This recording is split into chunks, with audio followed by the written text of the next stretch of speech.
नाजरीन अस्सलाम वालेकुम। आप देख रहे हैं पीस पब्लिक न्यूज़। आपका मेज़बान मोहम्मद यूनुस ताज।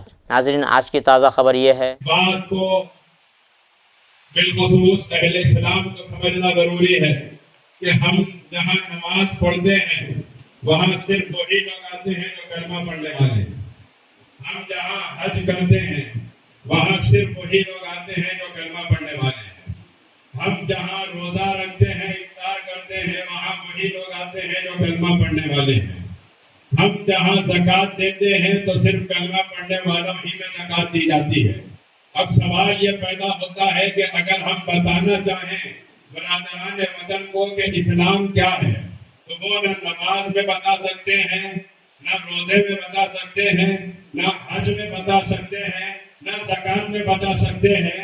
अगर हम बता सकते हैं दुनिया को कि इस्लाम क्या है, तो वो सिर्फ अपने अखलाक में बता सकते हैं, अपने किरदार में बता सकते हैं।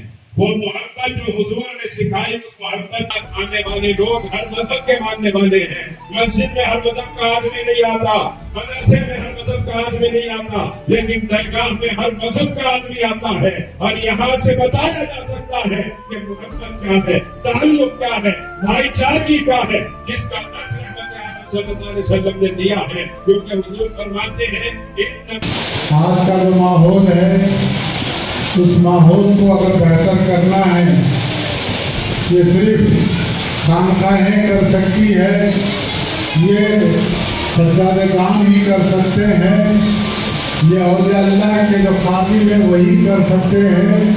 क्योंकि पिछले 800 साल से ये खानकाहें बोलती रही, ये खानकाहें काम करती रही, ये खानकाहें अवामुन्नास में रही, ये खानकाहें खिदमत खल्क़ करती रही, जिसका नतीजा आपको यहाँ देखने को मिल रहा है।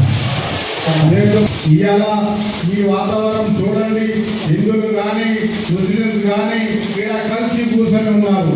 ఇలా మనం గుర్తుపట్టలేం ఎవరు హిందూ ఉన్నారో ఎవరు ముస్లిం ఉన్నారో, అందరూ ఒక జాగాలో కూర్చొని ఉన్నాం, ఒక ప్రేమగా ఇక్కడ మనం కూర్చున్నాం.